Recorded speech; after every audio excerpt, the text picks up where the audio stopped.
안녕하십니까. 미국 LA 산책 알렉스입니다. 반갑습니다.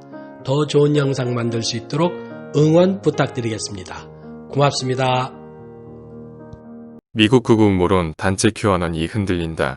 워싱턴 포스트는 10일 QAnon이 해체 위기에 직면했다고 보도하고 있습니다. QAnon은 온라인을 중심으로 활동하는 미국의 극우 음모론 추종 집단입니다.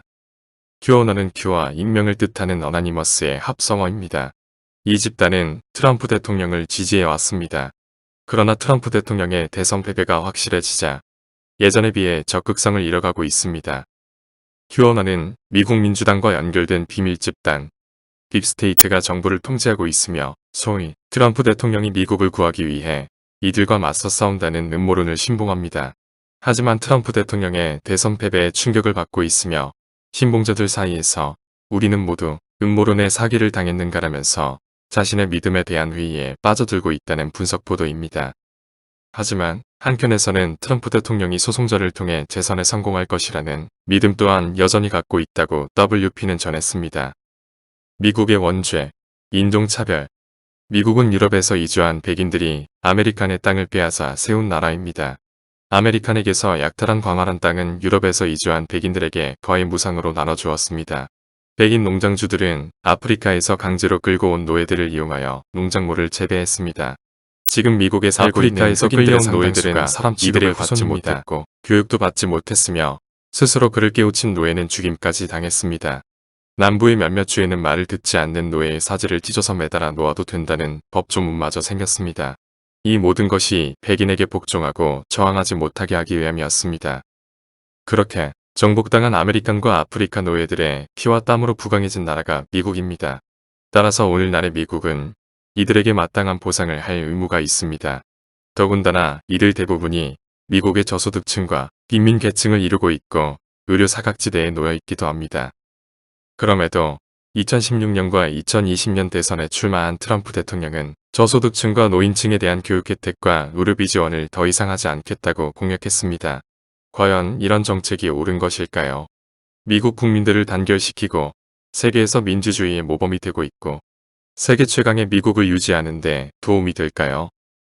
조지아주가 미국 역사를 바꾸려고 한다. 조지아주에서 민주당 조 바이든 대통령을 택한 것은 지난 7월 별세한 흑인 민권운동의 대부 존 루이스 전 하원 의원에 대한 주민들의 애증으로 분석되고 있습니다. 그리고 조지아 주민은 상원 의원을 결선 투표까지 가게 만들었습니다. 민주당이 상원 다수당이 될 가능성이 커진 것입니다. 존 루이스 전 의원은 생전에 트럼프 대통령을 인종차별주의자라 강력하게 비난했던 인물입니다. 트럼프 대통령 역시 기회만 있으면 루이스 의원을 조롱했습니다. 민주당이 상원 다수당이 될 가능이 또 하나 있습니다. 외부로부터의 인구 유입으로 인구의 인종 비율이 달라졌다는 것입니다. 인구 이동에 의한 표심의 방향이 바뀔 가능성이 크다는 것이죠. 이곳만은 아닙니다. 애리조나나 네바다도 여기에 포함됩니다. 조지아주에서의 승리를 위해 바이든과 카멀라 해리스 부통령 지명자가 조지아를 찾아 사력을 다해 흑인 표심을 공략했습니다.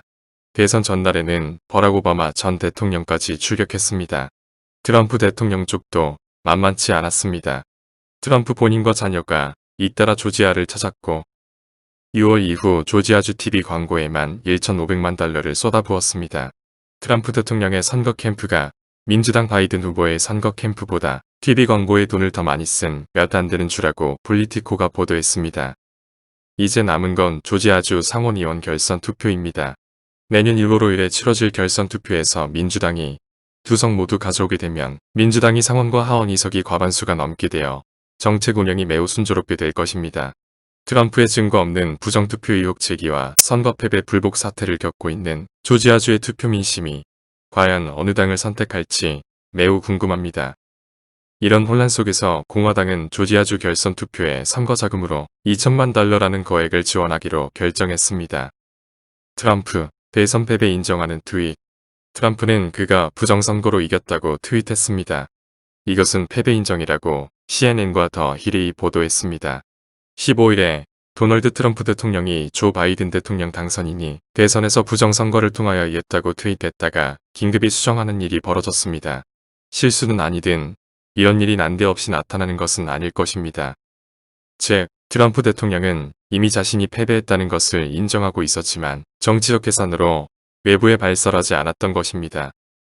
민주당, 갈 길은 험난한 가시밭길. 민주당은 정권을 잡은 기쁨보다는 앞길이 험난할 것이라는데 고민이 쌓여가고 있습니다. 조 바이든이 대선에서 역대 최다 득표를 했지만 득표 지역이 일부 지역에 편중되어 있기 때문입니다. 그리고 연방상원과 하원선거에서는 패배나 다름없는 성적표를 받았습니다. 민주당은 연방하원에서 다수당 지위는 유지했지만 최소 8석을 잃었습니다. 또한 상원에서 10석 이상을 추가하여 상원을 민주당이 장악할 것이라는 예상은 처절하게 빗나가고 겨우 한 석을 추가하는 것으로 끝났습니다. 지방선거 성적표는 더욱 처참합니다. 민주당이 지배하던 각 24개 주의회에서 공화당에게 한 곳을 내주었습니다. 반면 공화당이 지배하던 26개 주의회에서는 민주당이 단 한 석도 가져오지 못했습니다. 따라서 2020년 선거 결과는 패배나 다름없다는 것이 민주당의 자체 분석입니다. 그래서 사력을다해서 내년 6월 5일 상원 2호 결선 투표에서 두 석을 모두 가져와야만 50대 50 동수가 되면서 부통령이 맡는 상원의장의 캐스팅 보드를 통해서 간신히 다수당 지위를 잡을 수 있습니다. 그렇지 못하면 국정 운영에 매우 어려움을 겪게 됩니다. 때문에 2024년까지 4년 동안 민주당이 국정 운영을 어떻게 하느냐에 따라서 장기 집권도 가능할 것입니다. 그러나 만일 실패한 국정 운영이 된다면 오랜 기간 동안 민주당이 정권을 잡지 못할 수도 있습니다.